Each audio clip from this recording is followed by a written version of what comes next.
Hello students, मैं हूं आपका बायोलॉजी मेंटर और हम लोग पढ़ रहे हैं 12th एनसीईआरटी का पहला चैप्टर रिप्रोडक्शन इन ऑर्गेनिजम्स। ये तीसरा लेक्चर है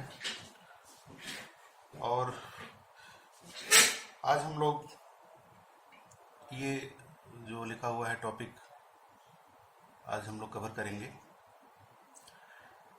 वेजिटेटिव वर्सेस एसेक्सुअल रिप्रोडक्शन के बारे में डिस्कस करेंगे और ये भी हम देखेंगे कि क्या जो वेजिटेटिव रिप्रोडक्शन है उसको हम एसेक्सुअल रिप्रोडक्शन कंसिडर कर सकते हैं।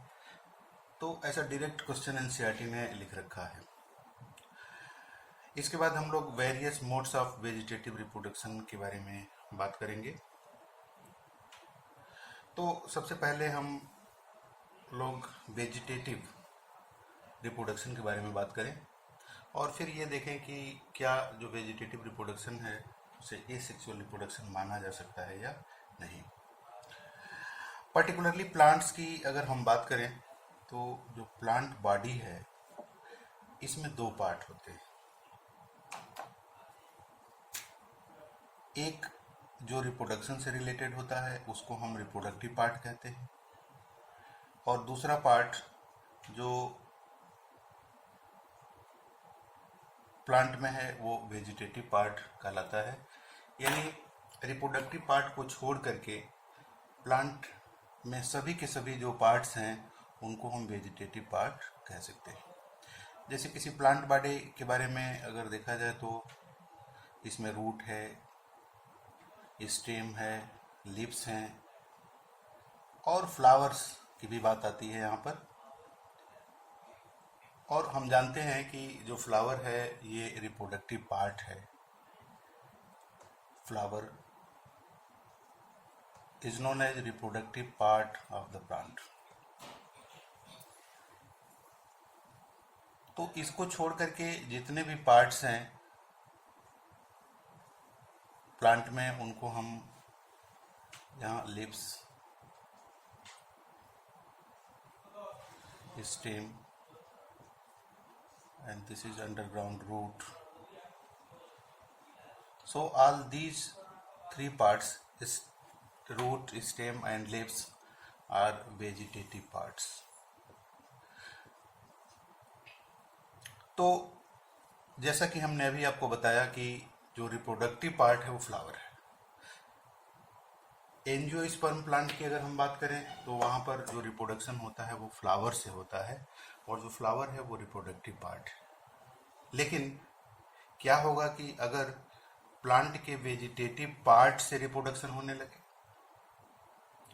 प्लांट के वेजिटेटिव पार्ट से अगर रिप्रोडक्शन होने लगे तो ऐसे रिप्रोडक्शन को हम वेजिटेटिव रिप्रोडक्शन कहेंगे। That is reproduction by any part of the plant other than flower. So reproduction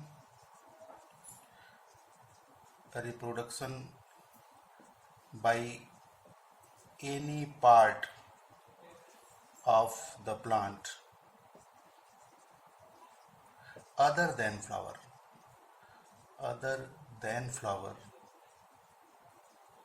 is called vegetative reproduction. Vegetative reproduction.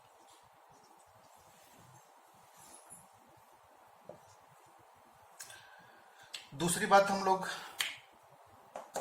ये करेंगे कि क्या जो वेजिटेटिव रिप्रोडक्शन है इसको हम एसेक्सुअल रिप्रोडक्शन मान सकते हैं। Yes, of course we can. आइए हम इसको समझने की कोशिश करते हैं और यहाँ पर एक बहुत इम्पॉर्टेंट कंसेप्ट आप लोग हमेशा याद रखेंगे। हमने आपको एसेक्सुअल और सेक्सुअल रिप्रोडक्शन में डिफरेंस बताया हुआ था और कई सारे डिफरेंसेस हमने देखे, लेकिन एक जो सबसे यूनिक डिफरेंस है वो है जेनेटिक रिकॉम्बिनेशन। क्योंकि सेक्सुअल रिप्रोडक्शन में जो गैमेटोजेनेसिस होता है वो मियासिस से होता है और मियासिस के पहले स्टेप यानी मियोसिस फर्स्ट के प्रोफेज में क्रॉसिंग ओवर होता है, यानी प्रोफेज फर्स्ट में क्रॉसिंग ओवर होता है, और इस क्रॉसिंग ओवर में सिगमेंटल इंटरचेंजेस होते हैं between the non sister chromatids of homologous chromosomes. तो जो गैमेट्स बनते हैं उसका जो हैप्लॉइड सेट यानी जिसको जीनोम कहते हैं, ये पैरेंटल नहीं होता, ये मॉडिफाई हो चुका होता है, यानी नए कॉम्बिनेशंस इसमें बन चुके होते हैं जिसको हम जेनेटिक रिकॉम्बिनेशन के नाम से जानते हैं। So one of the most important feature of sexual reproduction is occurrence of genetic recombination, जो एसेक्सुअल रिप्रोडक्शन में नहीं होता। अब वेजिटेटिव रिप्रोडक्शन की बात करें तो रूट से प्रोपागेशन प्लांट में आपने सुना होगा, स्टेम से, लीफ से। तो यहाँ पर जो प्रोपागेशन होता है, यानी अगर हम स्टेम को कट करके और अंडरग्राउंड कर दें तो नया प्लांट बन जाएगा उससे। इस प्रोसेस में कहीं भी मियोसिस इन्वॉल्व नहीं होता, किसी तरह का जेनेटिक वेरिएशन यहाँ पर नहीं होता। So in this way vegetative reproduction can be considered as asexual reproduction. और सबसे इंपॉर्टेंट जो क्लू है वो जेनेटिक रिकॉम्बिनेशन है, जिसके बारे में हमने बताया आपको। तो as there is absence of variation और genetic recombination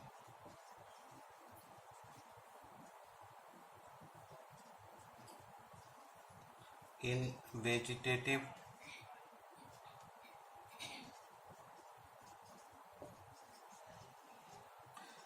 reproduction,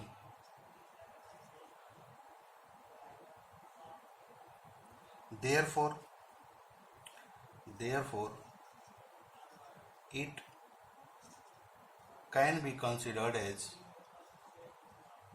can be considered as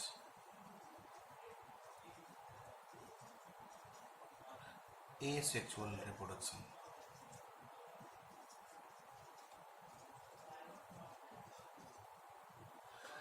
तो वेजिटेटिव रिप्रोडक्शन को हम लोग एसेक्सुअल रिप्रोडक्शन कह सकते हैं। और अगर ये आपसे पूछता है कि क्यों कह सकते हैं, तो हमने बताया कि एसेक्सुअल रिप्रोडक्शन की तरह से ही जो वेजिटेटिव रिप्रोडक्शन है वहाँ पर कोई वेरिएशन, किसी तरह का जेनेटिक रिकॉम्बिनेशन नहीं होता।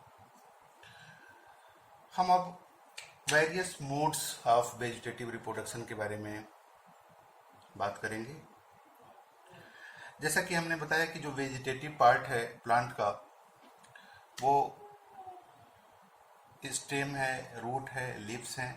तो सबसे पहले हम पहले टॉपिक पर आएंगे, वेजिटेटिव रिप्रोडक्शन बाय स्टेम। देखते हैं कि स्टेम से वेजिटेटिव रिप्रोडक्शन कैसे होगा। स्टेम में हम तीन तरह के स्टेम के बारे में बात करेंगे। एक जो स्टेम होता है वो इरेक्ट होता है, एरियल स्टेम। तो पहला जो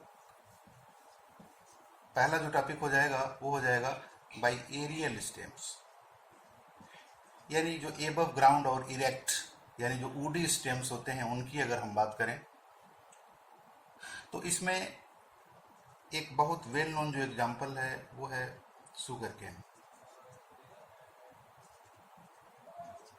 ये देखिए गन्ने में ये बहुत कॉमन है, आप सबने देखा होगा, सुना होगा।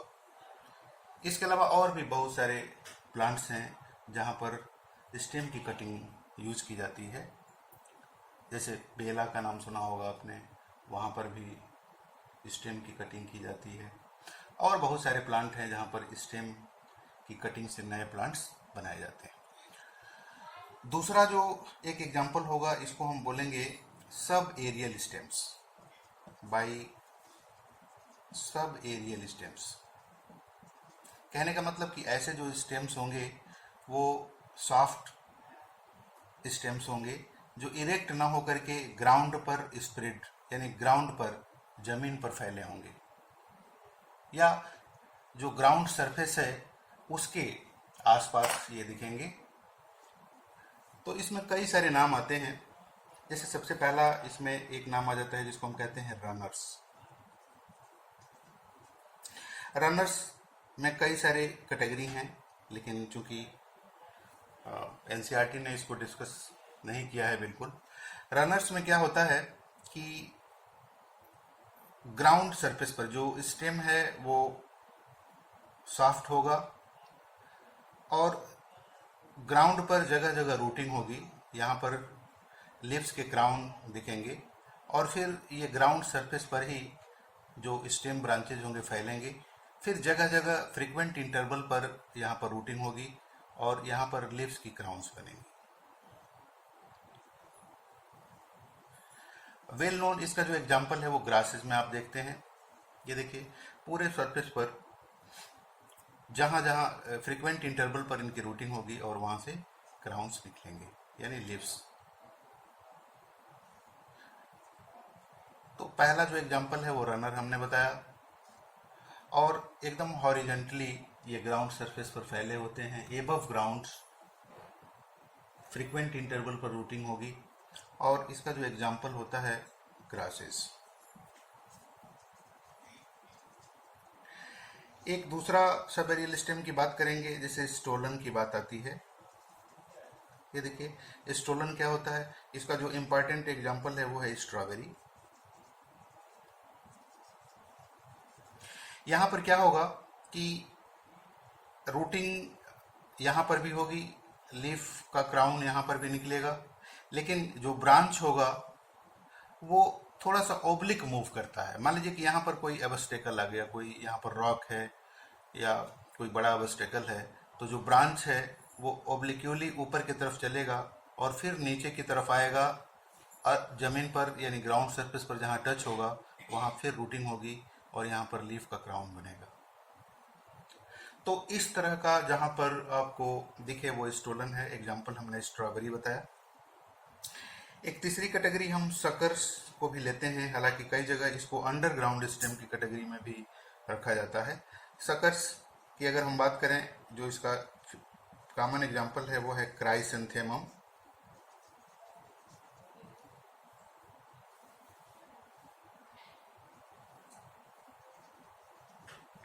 क्राइसेंथेमम यानी गुलदाउदी, और इसका एग्जाम्पल मिंट भी है।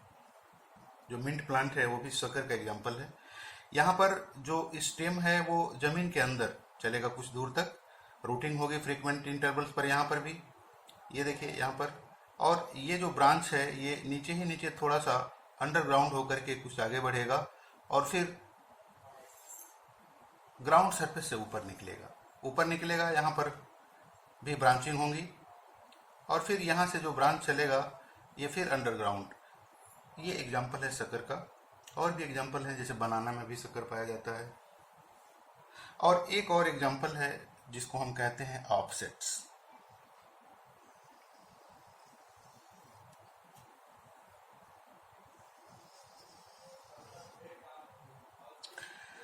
ये देखिए ऑफसेट की अगर हम बात करें तो वाटर हाइसिंथ का एग्जाम्पल है,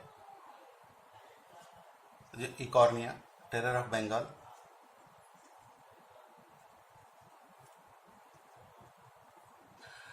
तो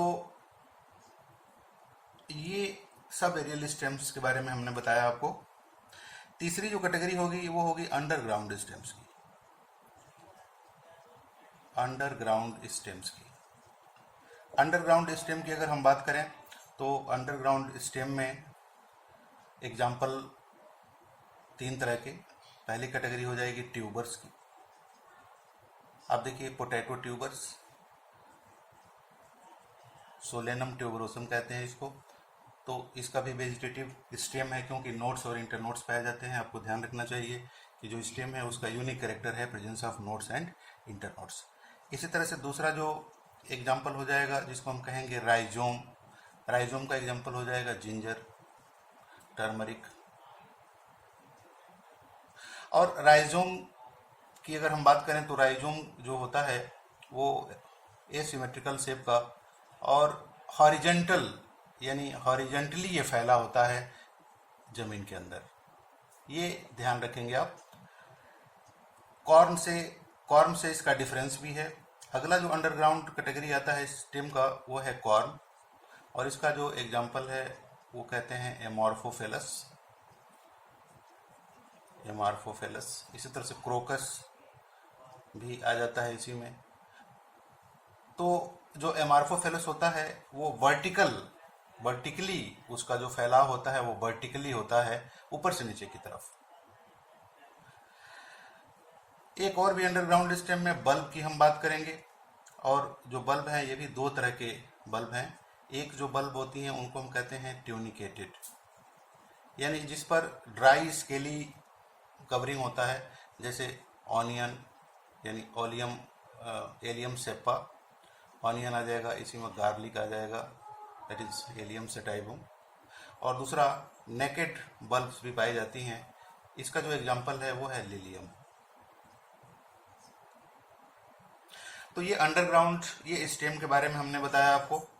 लिप्स की अगर हम बात करें तो लिप्स भी वेजिटेटिव रिप्रोडक्शन के लिए जानी जाती हैं। लिप्स की बात करें तो लिप्स में फोलियर बर्ड्स पाई जाती हैं, ब्रायोफिलम का नाम आता है इसमें, जहाँ पर फोलियर बर्ड्स पाई जाती हैं। और तो इस पार्ट को जब हम अंडरग्राउंड कर देते हैं काट करके, यहाँ पर लीफ नोचेज पाए जाते हैं, और यहाँ पर ऐसे फोलियर बर्ड्स पाई जाती हैं जो नोचेज हैं। ब्रायोफिलम इसका एक इम्पॉर्टेंट एग्जाम्पल है। रूट्स की बात करें, तीसरा जो आता है रूट वेजिटेटिव प्रोपगेशन में, तो कई जगह रूट्स भी यूज की जाती हैं। थर्ड की हम बात करें roots that is vegetative reproduction by roots. दो एग्जाम्पल इसमें आ जाएगा, एक नाम आ जाएगा सीसम का, आपने नाम सुना होगा दलबर्गिया सीसम, और दूसरा और एग्जाम्पल ले सकते हैं गुआवा। तो ये दो एग्जाम्पल हैं जहाँ पर रूट से वेजिटेटिव प्रोपगेशन कराया जाता है।